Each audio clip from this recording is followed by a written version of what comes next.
7, volumes of revolution. The biggest thing I want to give you as a hint or a thing to do here is understand what you're finding the volume of.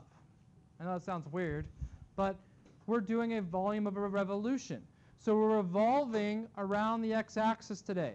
And what does that create in terms of a figure? Okay, so we're going to use integrals to do this. Integrals, that's what they're used for. We talked about area under a curve. Okay, we're going to give you a formula today. It's just a formula, but it's a formula with an integral in it. So you're doing integration with the formula. Okay, so if you looked at the book ahead and you saw the sum thing, we're not doing anything to the sum. That's just a definition thing. Again, we don't need it. We can go jump right to the actual formula. Does everybody understand? Okay, so when I'm talking about revolution, if you took this semicircle, you took it around an x-axis, it'd form a sphere, right? Think about that visually. If you just took that all the way around, you would now have a sphere. Okay, we're going to be dealing with something more like this. So find the volume of the solid that is produced when the rectangle in the diagram is rotated around the x-axis. So we're going to go ahead, there's no numbers, we're going to set it up. Okay, so for example, this rectangle, if you rotate it around, it forms a cylinder.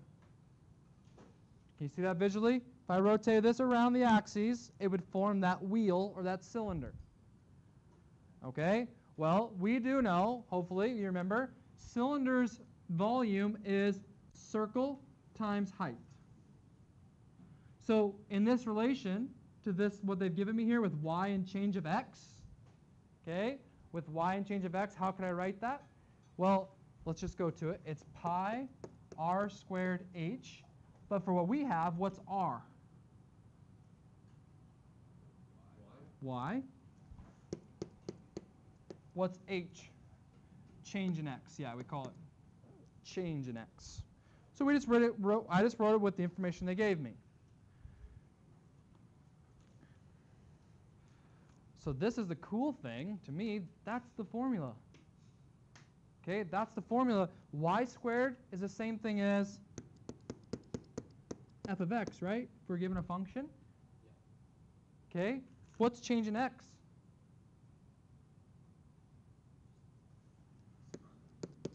Dx. And we're going to integrate that.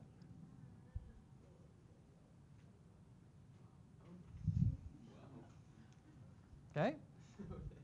So because the curves are going to change, guys. I know that's not going to be all nice purple rectangles. We're going to talk about the next one. But that's the idea. It's the function squared integrated from the given parameters. So these all have to have parameters because you can't find the area of something if you don't know how long it goes. Okay? So we will have from 0 to 2 or 0 to 4 or 0 to pi over 4. All those things will happen. Okay? Does anybody have any questions about the basis here? Okay, all right, so let's look here. So this is another image. Okay, so our method for calculating the volume has been generated. This says 10.4. We didn't have to do that section because it's essentially just doing what we're doing today. So it's just talking about how we're taking them into slices. Integration takes them into slices and adds all the slices up for us. Okay, so that's what we're doing. That's just a visual image of that. So this is what we'll look at. Find the volume of the solid that's generated when the region under y equals 2x from 0 to 2. So the first thing is just understand what we're looking at here. 2x, guys, that should be, you guys should be able to do that in 5 seconds. No offense if you can't do it in 5 seconds. Okay? Up 2 over 1, up 2 over 1, from 0 to 2. This is what we are trying to find. That rotated. We're taking this little slice and we're rotating it around and finding the volume. Okay? So it's going to look more like a cone. Okay, a little more like a cone here. We don't have to change our formula. That's just what the image is going to be. Okay? So what happens is we cut it up into a bunch of rectangles with our integration to find the area of that piece, and then we use the formula to find the revolution. Okay, so what's the formula? It is right here, but we're going to use it. Pi, they just move the pi out because it's a constant. It's still our pi y squared dx, like we just talked about in the beginning. Okay, pi y squared dx from a to b. So if I use this on this problem, which they they want us to like try to figure out on our own here, we're going to go ahead and go right to it. What's our a to b here? What's our a to b? 0 to 2. Okay. Pi. What's our f of x? F of x squared. What's our f of x? It's this, right? 2x squared, guys. Dx. That's all we're integrating, guys. That's all we have to do. And so, well, what's 2x squared? Well, 2x squared is 4x squared. Now we're going to do the integral of that. So we're going to do x cubed, right? We want x cubed. In order to get x cubed and have a 4 come down, I need a 3/4. No, 4/3. I need a 4/3. The pi is still here. And we're going to do that from 2 to 0. What we are getting, this will be the volume of that revolution. They haven't given you guys any meters or centimeters, so you don't have to worry about putting cubic or anything right now. It's just you're kind of giving an answer right now. It is cubic. It's a cubic measurement, though, right? Because cubic's 3-dimensional. Okay? So here we go.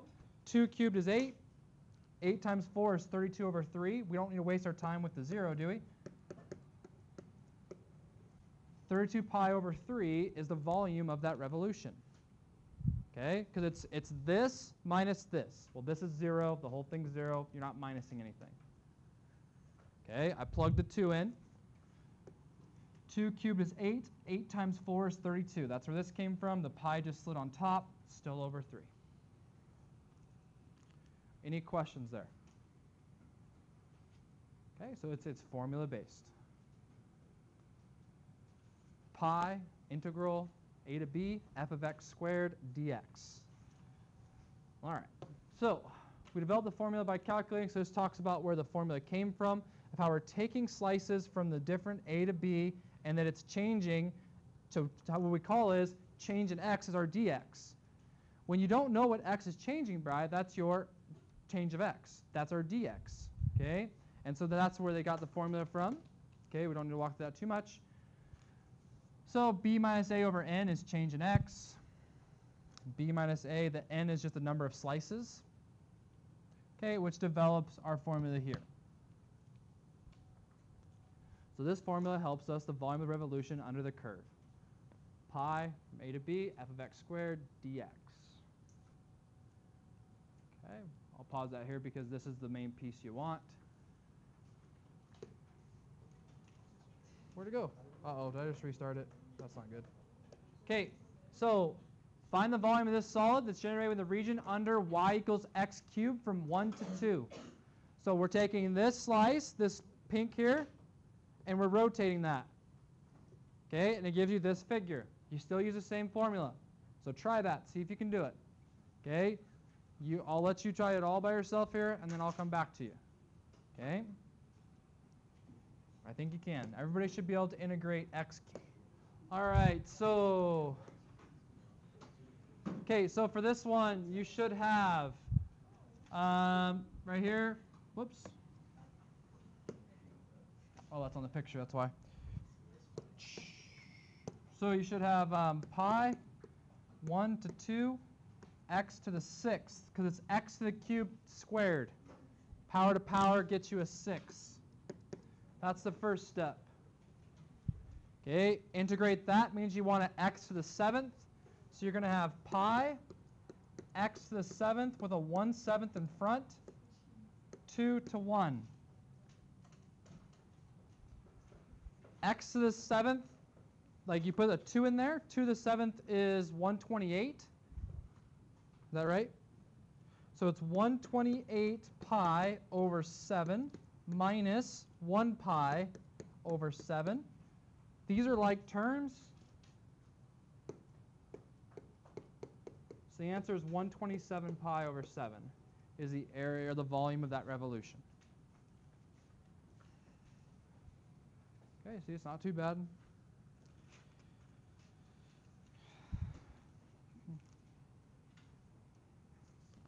Okay, I lose anybody there? Any questions? We just got one more example here with sine and cosine. Oh. No, I wrote big, but that's how much. Okay, so now we're doing this one. Find the volume of the solid that's generated with the region between. When you're talking about between, that means it's hollow. Think about a vase. So what it's done is between sine x and cosine x. So it wants to know the area between that from 0 and pi over 4. Pi over 4 is helpful with sine and cosine because why? They meet there because that's where they're equivalent. They're both root 2 over 2 there, right? At pi over 4. That's what this spot is. That's pi over 4. So I want you to figure out the volume of this right here, this revolution. But see, there's a hole here. So when you take around it, there's a hole in there. So what we want to do is just use simple subtraction. We want to do as if we wanted sine and then subtract cosine. Or excuse me, I said that backwards. Cosine, we want to subtract sine because this right here is the cosine curve, right? Cosine starts at 1, sine's here. So we're going to do cosine minus sine. So we're going to do volume. We call it volume 2 minus volume 1, which we're doing the volume with the cosine minus the volume with the sine curve. That's all we have to do. What order? Because the cosine curve is on top. And so we're going to, because the sine curve, see, under the sine curve is, if you do that revolution, that's the hole. Does that make sense? Because if I go ahead and put that around, that's a space inside there. Yeah, question? Okay, so this is our V1. This is our V2. So this is the shape that our cosine makes. This is the shape that we're going to subtract from our sine. So we're doing this minus this. Same formula, same everything. We're going to have to use a trig identity, but yes.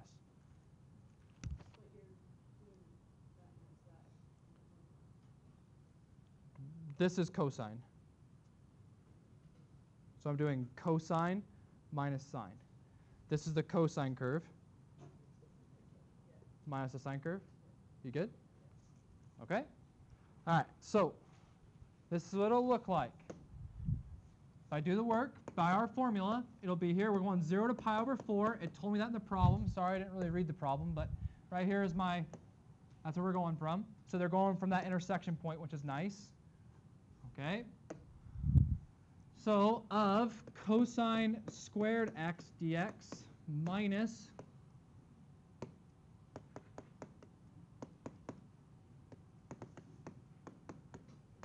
that's what we said, right? Yeah.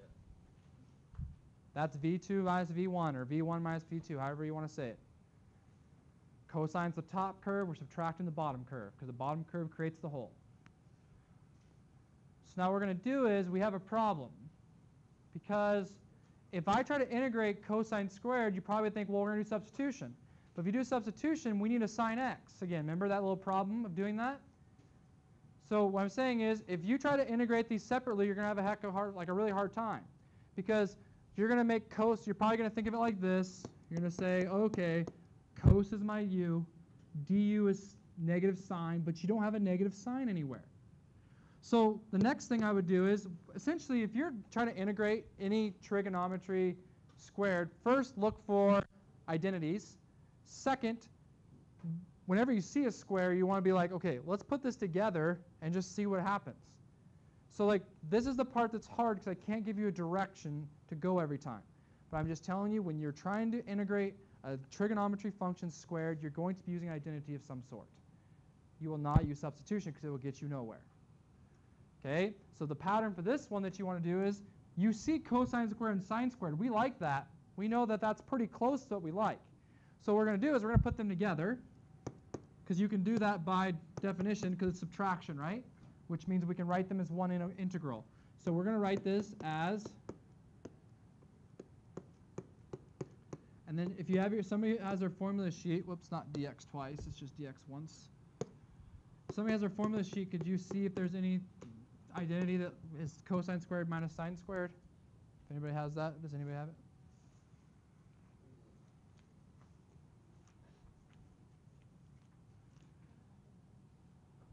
All right, if you don't have it, it's okay. Well, if you want your formula sheet, get used to it. The one that we're going to use, yeah, is there any cosine squared minus sine squared in your identities? Yep, so that equals, that's minus though. Yeah, so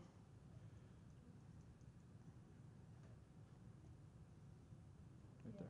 Cosine 2x. Cosine 2x equals cosine squared sine squared. It says that in your formula sheet.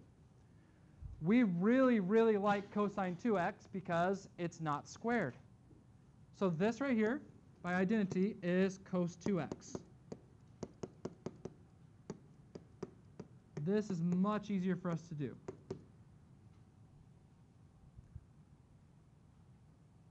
So the antiderivative of cosine is sine 2x. What's the derivative of 2x? So I need a what to balance?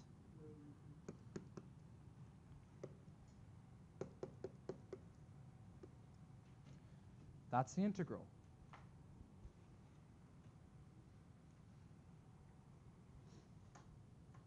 Is everybody with me? We're just tying the bow on it now. We're almost done. Pi over 4 times 2 is pi over 2. What's sine at pi over 2? 1. Sine, right? I'm at the top of the unit circle. So that's 1 half pi over 2. Minus, if I put a 0 in here, what's sine of 0? So the whole thing's 0. Pi over 2 is your answer. Pi over 2 is the volume of that base. Okay?